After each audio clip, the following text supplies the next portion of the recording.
A'udzubillahi minasyaitonirrajim. Bismillahirrahmanirrahim. Inna a'tainakal kautsar fasholli lirabbika wanhar inna syani'aka huwal abtar. Mas Farid. Ya. Baik. Inna, sungguh kami adalah a'tainaka, telah memberi siapa kami kepadamu al-kautsar, pada nikmat yang banyak. Di sini ada dhamir, penggunaan dhamir ka, ya. Maka ini sebenarnya secara khusus ayat ini adalah kepada Rasulullah. Seakan-akan, hei Muhammad, sungguh aku telah memberimu nikmat yang banyak. Al-Kautsar banyak sekali penafsirannya. Salah satu yang paling masyhur adalah sungai di surga atau telaga di surga yang disebut dengan telaga Al-Kautsar, yang nanti kita semua semoga termasuk yang disebut oleh Rasulullah akan meminum darinya, yang ketika setelah minum dari situ maka tidak akan merasa haus lagi. Nah, telaga Al-Kautsar. Tapi makna yang lebih mudah adalah apa saja nikmat anugerah yang begitu besar yang Allah berikan kepada Rasulullah. Nah, fasholli, maka kamu Muhammad sholatlah. Sholat itu makna secara dasarnya adalah doa. Makna dasarnya apa? Doa. Maka kalau dimaknai doa, fasholli, maka berdoalah siapa? Kamu. Nah, doa itu artinya apa? Segala bentuk ibadah kita itu sebenarnya intinya adalah doa. Dan disebut doa mukhul ibadah. Jadi doa itu adalah intisari dari ibadah. Hanya kita yang seringkali mengecilkan makna doa sebagai permintaan terhadap duniawi. Jadi kalau doa itu seakan-akan jaluk opo, gitu ya. Padahal doa itu termasuk apa? Istighfar. Doa itu kalau di dalam Ramadan yang paling banyak kita harus baca apa? Allahumma innaka afuwun tuhibbul afwa fa'fu anni. Itu doa yang paling banyak harus kita baca. Apa itu? Permohonan maaf kepada Allah. Lah, tapi kadang pun saking seringnya kita keliru, ketika ingat doa itu ingatnya minta harta, minta kaya, minta. Nah, ini bukan seperti itu. Kita kembali lanjutkan. Kita akan ringkas. Lirabbika, kita maknai saja di sini sholat nggak apa-apa. Fasholli, maka sholatlah siapa kamu, lirabbika, karena Tuhanmu. Perhatikan di sini susunannya. Sekarang ini sebenarnya khusus untuk Rasulullah, tapi bisa kita pakai karena Al-Quran tetap bagaimanapun hudal linnas. Maka kalau kita pakai bagaimana petunjuknya? Kita ingat aqta ini menggunakan fi'il apa? Fi'il apa? Madi. Berarti maknanya telah. Maka perhatikan Allah mengatakan sungguh aku telah. Siapa yang memberi? Allah.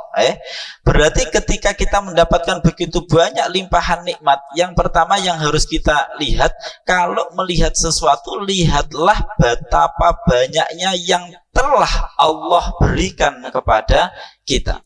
Lalu kemudian jadikanlah ini menjadi dasar untuk kita sholat. Yang sholat itu sudah barang tentu harus karena Dia yang telah memberi kita. Lah, aneh sekali misalkan Pak Fuad gaji saya setiap bulan, terus kemudian saya malah kerja untuk orang. Aneh betul? Aneh. Allah yang memberi kita nikmat, terus kemudian ibadah kita dedikasikan untuk orang lain. Aneh betul? Aneh. Makanya sesuatu kok kita tidak ikhlas itu paling aneh. Jadi ibadah tidak ikhlas itu sebenarnya sesuatu yang paling aneh kalau dilihat dari sisi teori. Mengapa? Karena kita itu punya keyakinan orang yang beriman nikmatnya itu dari Allah, maka harusnya ibadahnya demi Dia yang telah memberi kita nikmat. Ini adalah kelanjutan dari ayat sebelumnya, dari surat sebelumnya tentang Al-Ma'un, yaitu ada orang-orang yang alladzina-hum yura'un. Ini aneh sekali. Wong Allah yang memberi dia nikmat kok sholatnya atau ibadahnya didedikasikan untuk pihak lain. Itu sesuatu dipamerkan. Berarti kan didedikasikan demi selain Allah. Lah, itu aneh. Maka di sini kita diberi cara pandang yang mudah sekali. Aku, inna, tadi saya sampaikan di sini kami disebut 2 kali. Itu nikmat yang kamu dapati, sekian limpahan nikmat itu aku, kami. Ya, ketika Allah menggunakan kami, itu maknanya apa? Sebenarnya pemberi nikmat Allah, tapi kemudian Allah menugaskan hamba-hambanya yang lain untuk menjadi media tersampainya nikmat itu. Maka janganlah pandanganmu terhalangi bahwa sebenarnya pemberinya adalah aku. Dan nikmat itu bukan satu, tapi al-kautsar, nikmat yang sangat banyak sekali. Nah, maka sudah selayaknya untuk kemudian kita fasolli li rabbika. Maka jangan dibalik. Kita itu menjadi seringkali keliru karena yang kita lakukan dibalik. Ibadah, setelah ibadah merasa melakukan, setelah merasa melakukan akhirnya menuntut. Sholat duha, setelah sholat duha terus minta rezekinya lancar. Ya dibalik, ya Allah, selama ini engkau telah memberiku rizki, aku tak bersyukur dengan cara sholat duha. Jadi dengan seperti ini sholat kita itu dalam rangka apa? Syukur. Ini seperti yang disampaikan oleh Rasulullah ketika beliau sholat sampai kaki beliau bengkak, ditanya mengapa, alam akun abadan syakur, bukankah sudah selayaknya aku menjadi hambanya yang bersyukur. Lah syukur itu, pelaksanaan syukur itu, ini di semua teks Al-Quran termasuk syariat, itu selalu menggabungkan antara bersyukur kepada Allah dan kemudian muncul kepedulian kepada sesama. Maka wanhar itu menyembelih. Sebenarnya maknanya apa? Menyembelih. Terus kemudian di sini kita pakai istilah Indonesia. Kurban makna aslinya itu mendekatkan diri kepada Allah, ya. Jadi kurban makna aslinya apa? Mendekatkan diri kepada Allah. Lah, menyembelih hewan itu diistilahkan di Indonesia kurban karena agar orang mengingat menyembelih ini dalam rangka mendekatkan diri kepada Allah. Maka berarti di sini ini searah dengan sekian banyak ayat yang lain. Berarti kan rasa syukur kita kepada Allah itu muncul dalam bentuk apa di sini? Yang pertama, fasolli li rabbika. Terus kemudian wanhar. Kalau di dalam surat sebelumnya itu kita perhatikan di sini ada wayamnaunal ma'un. Jadi kalau kalian sholat tapi kok terus kemudian kalian enggan memberi bantuan, itu sholat kita dicela dengan fawailun, cilaka. Ada orang sudah tukang sholat tapi ternyata dia enggan memberikan bantuan, berarti ibadahnya tidak memunculkan apa? Kepedulian kepada hamba Allah yang lain. Sama di dalam ayat ini, nada-nadanya sama. Ketika kita diminta untuk Allah untuk mensyukuri pemberiannya yang telah Ia berikan, perintahnya apa? Fasolli li rabbika, tapi tidak berhenti di situ. Kamu harus menyembelih hewan yang itu tentu kamu bagikan, tapi dalam rangkanya tetap karena Allah. Maka ini yang perlu kita ingat. Kemudian ayat ini juga berbicara tentang ketika Rasulullah putra beliau meninggal, terus kemudian orang-orang musyrik itu menyebut, wah, Muhammad terputus sudah garis keturunannya. Lah di sini Allah terus kemudian menyatakan inna syani'aka huwal abtar. Yang terputus itu adalah justru mereka yang pembencimu, ya, pembencimu. Nah di sini kalau itu untuk arti untuk Rasulullah, untuk kita apa? Tenang saja. Kalau ada yang membenci kita, pertanyaannya kita dibenci oleh Allah atau tidak. Kalau yang membenci kita hanya manusia, tenang saja, karena berarti itu nggak ada masalah. Yang masalah ini kalau yang membenci kita Allah. Itu yang pertama. Yang kedua, ketika kita ini adalah orang yang baik, maka siapa yang membenci kita, dia nggak perlu kita tanggapi karena dia akan berhadapan langsung dengan pertanyaannya, kulo panjenengan ini justru adalah orang soleh atau tidak. Ketika kita itu orang yang takwa, orang yang soleh, maka pembenci kita itu langsung hadapannya dengan Allah. Tidak harus, jadi nggak perlu kita tanggapi. Kita langsung. Wanhar di sini menyembelih dalam hal apa? Ini ulama menyatakan yang paling banyak itu adalah di dalam Idul Adha. Maka fasolli sebagian ulama menyatakan adalah sholat 5 waktu. Ada yang menyebut fasolli niki adalah sholat Idul Adha, wanhar niki kurban, yang kurban di waktu Idul Adha. Jadi kalau fasolli diartikan sholat Idul Adha, berarti wanhar ini ibadah, maka disebut Idul Adha. Istilah lainnya apa? Yaumun Nahar, ya, Yaumun Nahar itu adalah hari penyembelian hewan yang kemudian hewan ini dagingnya diberikan kepada orang atau hamba Allah yang lain. Jadi itu ini bisa juga ada yang mengartikan akikoh. Ada yang mengatakan menyembelih dalam rangka apa? Akikah. Tapi bisa kita maknai secara umum bahwasanya lakukanlah ibadah berupa apa? Menyembelih hewan kurban, kemudian dagingnya diberikan kepada orang-orang yang ada di sekitar kita. Tapi itu semua demi mensyukuri nikmat yang Allah berikan. Kalau bentuk syariat yang jelasnya niku ada di apa niku kurban, ada apa akikah. Kemudian berikutnya yang kedua, ini tadi ditutup dengan inna syani'aka huwal abtar. Itu para pembencimu itu justru mereka lah yang terputus. Ayat berikutnya, lalu bagaimana Rasulullah ketika berhadapan dengan orang-orang kafir? Suatu saat orang-orang kafir termasuk pembesarnya itu Walid bin Mughirah itu datang kepada Rasulullah bersama para pembesar yang lain. Dah mat gini aja lah, kita ini nggak usah bentrok terus, nggak usah kita eyel-eyelan terus, bentrok terus. Kita rukun saja lah. Gimana caranya rukun? Gini, 1 tahun kami menyembah Tuhanmu, nanti tahun depan kamu ganti nyembah Tuhan kami. Ya, udah kan koalisi maksudnya, koalisi. Daripada eker-ekeran, daripada ini sudahlah kita gantian saja.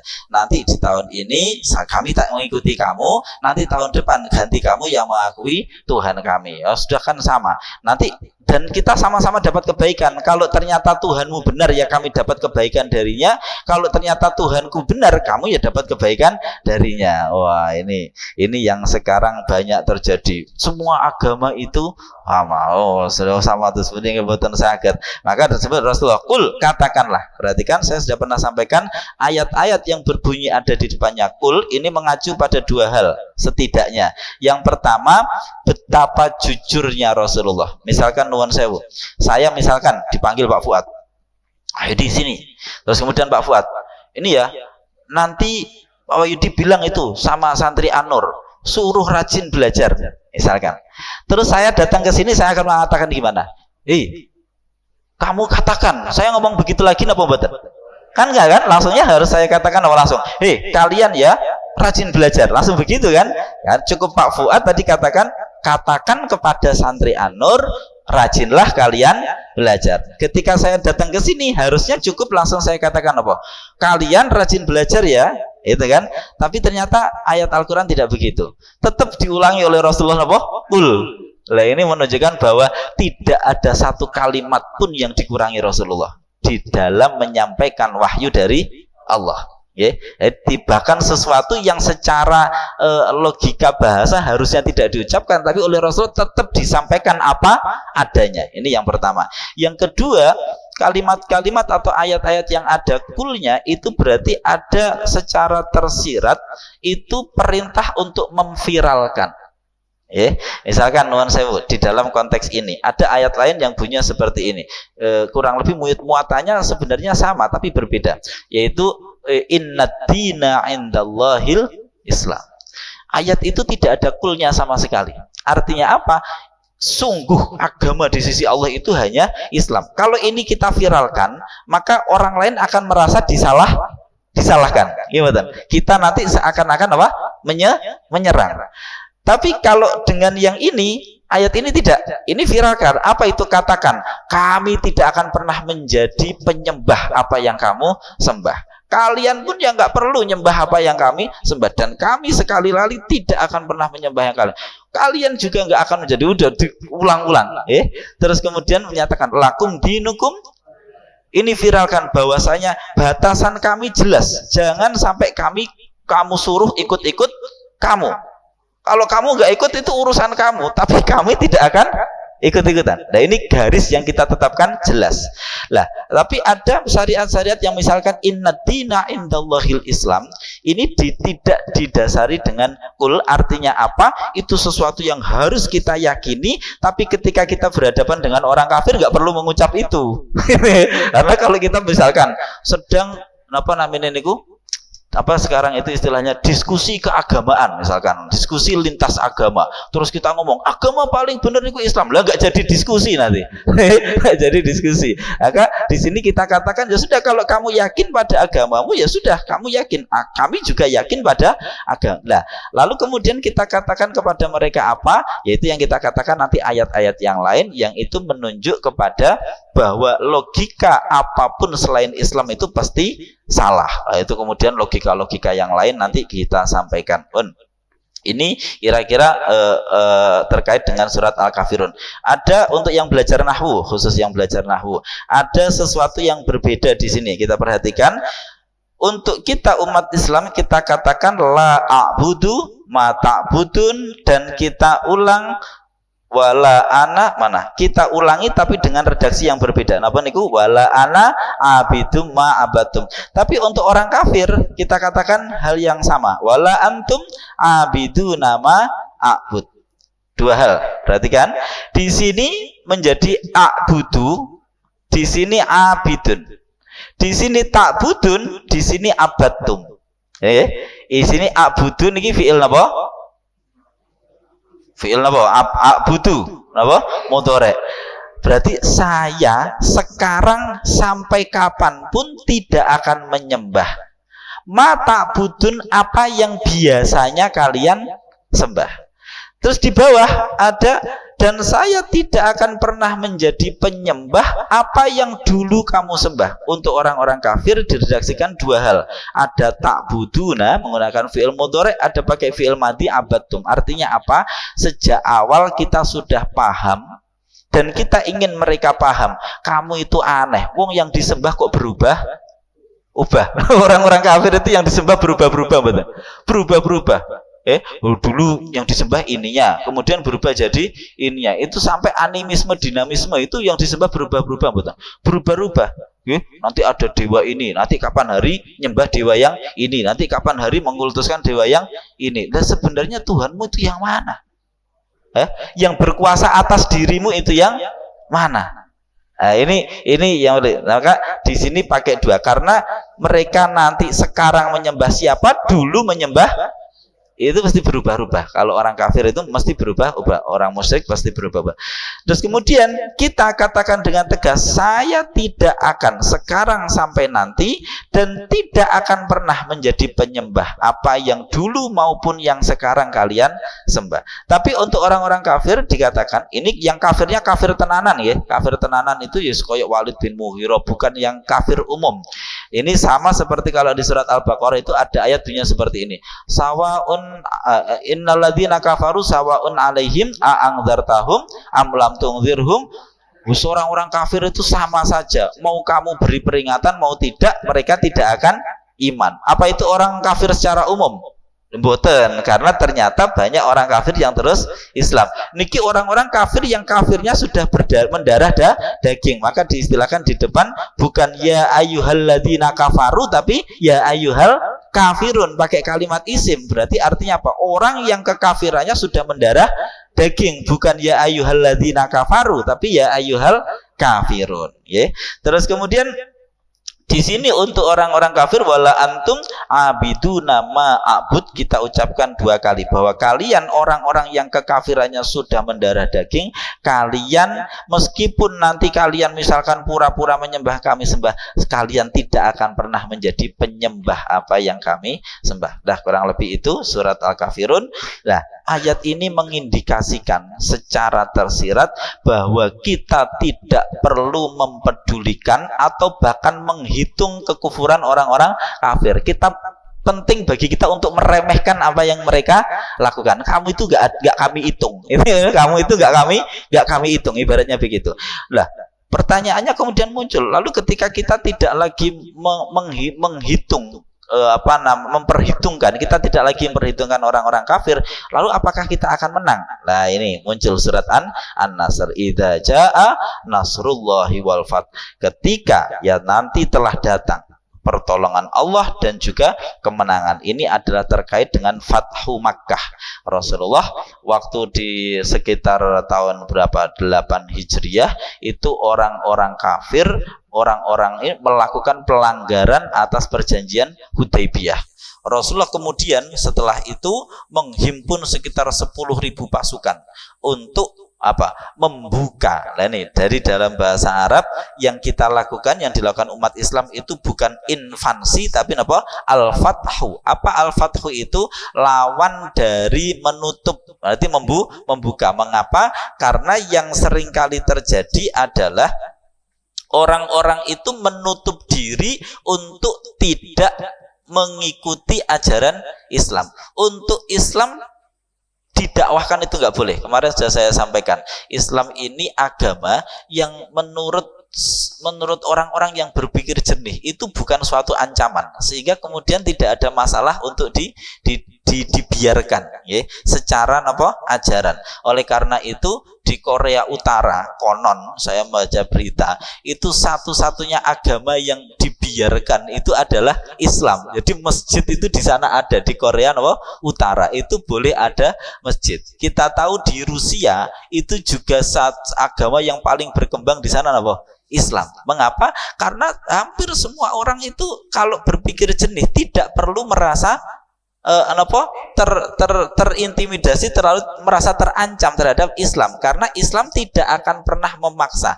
Lah, maka Islam itu posisinya hanya fathu saja, membuka. Jangan sampai ada larangan orang untuk meyakini apa yang ingin dia yakini. Udah, yang penting boleh saja, jangan dilarang. Ya, ini adalah yang juga dilakukan oleh founding father kita, bahwasanya ketika dulu, wah ini kalau yang ini dipaksakan kami mencegah dulu, udahlah nggak usah pecah. Yang penting jangan ada larangan untuk Islam berkembang. Udah, itu pasti nanti berkembang sendiri, karena ini sesuatu yang fitrah, ya, sesuatu yang fitrah. Amerika ketika demokratis, ya itu dibiarkan saja. Ya meskipun ada Islamofobia macam-macam, pada akhirnya Islam berkembang, betul. Berkembang itu di tahun kemarin itu sholat idnya itu sudah di jalan raya, itu sudah di depannya New York itu apa? Wah, sudah di atas. Nah, Islam itu pokoknya jangan dilarang, itu sudah otomatis akan berkembang. Nah, tapi ingat, itu diistilahkan Nasrullah. Itu istilahnya pertolongan siapa? Allah. Bukan kemampuanmu. Rasulullah bawa 1000 pasukan datang ke Mekah. Itu Allah tidak mengatakan ketika kamu bisa mendapatkan atau ketika kamu memenangkan, buatan, tapi Allah mengistilahkan ketika datang pertolongan. Artinya dalam tanda kutip secara tauhid Allah mengajarkan kepada kita untuk menghilangkan segala bentuk amal ibadah kemampuan kita. Hilangkan itu semua, katakan itu adalah pertolongan Allah. Sehingga yang terjadi dalam konteks tauhid, ketika kita melakukan amal, bukan kita melakukan amal, tapi justru kita dipilih oleh Allah untuk melakukan amal itu, sehingga munculnya apa nanti? Rasa syukur. Ya, jadi ketika kita melakukan amal, rasakan bahwa itu pertolongan dari Allah, sehingga yang akan terjadi apa? Rasa bahwa ya Allah, terima kasih Engkau jadikan saya termasuk bagian yang melakukan ini. Ketika waktu itu Rasulullah bersama 10.000 pasukan, itu tidak diistilahkan ketika kamu berhasil melakukan, tidak, tapi ketika pertolongan Allah datang, seakan-akan ditiadakan amal yang dilakukan oleh Rasulullah bersama para sahabat. Justru yang muncul apa? Nanti kita lanjutkan. Wa ra'aitan nasa, dan kemudian kamu melihat manusia itu yadkhuluna, mereka masuk fi dinillahi afwajan. Yang suruh dilakukan apa? Justru fasabbih bihamdi rabbika wastaghfir. Oke, kamu bertasbihlah, menyucikan Allah dengan memujinya, dan memohonlah ampun, karena sesungguhnya Allah Maha menerima taubat. Para sahabat waktu itu yang tahu ketika ayat ini turun, itu para sahabat-sahabat yang biasa senang, karena ini berita tentang apa? Kemenangan. Berita tentang kemenangan, sehingga kebanyakan sahabat senang sekali. Tapi sahabat-sahabat besar itu justru nangis. Mengapa nangis? Karena ini kabar kematian Rasulullah, kabar tentang akan wafatnya Rasulullah. Mengapa? Karena berarti sudah selesai tugas beliau. Beliau itu Rasul Allah, diutus untuk menyempurnakan agama Islam di muka bumi ini. Maka ketika tugasnya selesai, apa yang akan terjadi? Ya sudah, berarti tugas beliau selesai, ya akan dalam tanda kutip pensiun, yaitu dijemput oleh Allah, ya akan wafat, atau istilahnya itu kembali kepada Allah. Nah, Bapak Ibu sekalian rahimakumullah, di sini yang perlu kita ingat di tiga ini. Rasulullah setelah ayat ini turun, menjelang beliau wafat, diriwayatkan oleh Ibunda Aisyah, Rasulullah selalu membaca tasbih, tahmid dan istighfar. Rasulullah membaca subhanallah wa bihamdi astaghfiruka wa atubu ilaih. Rasulullah selalu membaca itu ya.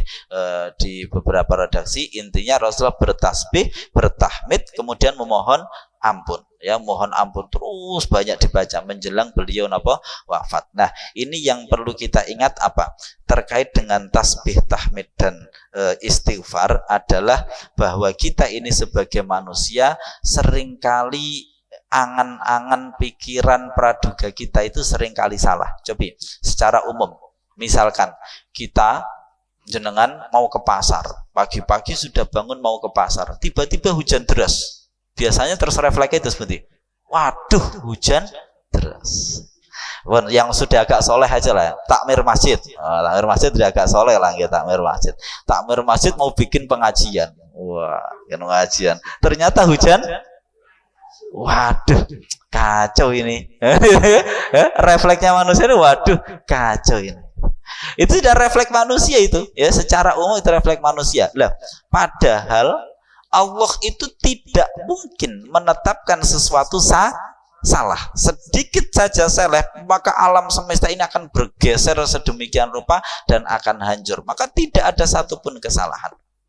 Contoh begini, makanya kemudian kita itu punya syariat hakikat yang harus kita pahami, bagaimana berinteraksi antara itu. Nuwun sewu.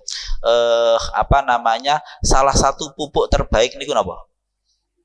Salah satu pupuk terbaik pupuk organik itu dari apa niku? Dari kotoran, ya. Pupuk organik dari apa? Kotoran.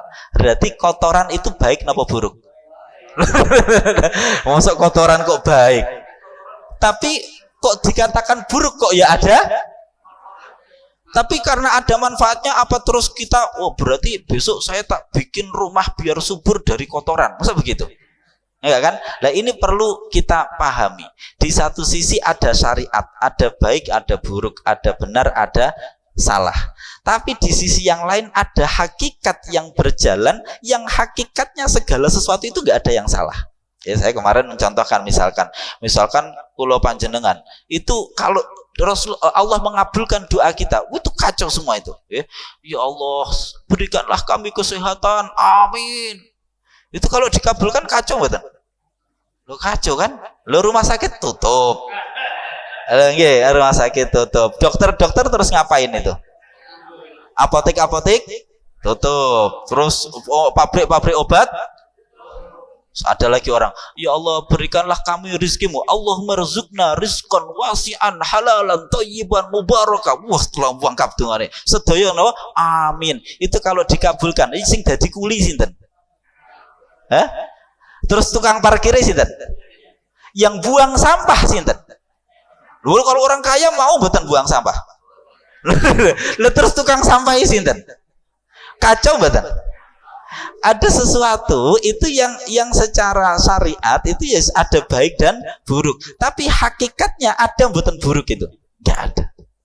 Buruk itu hakikatnya tidak ada bagi Allah, ya, bagi Allah. Tapi kita manusia tetap dikenalkan itu ada baik, ada buruk. Sama kayak tadi, kita nggak keluar kotoran nggak secara syariat kita katakan itu najis, ya. Terus kemudian ya kita harus basuh, ya. Tapi kotoran itu Allah itu mengelola kotoran itu untuk kemudian menjadi pupuk, menjadi kebaikan alam.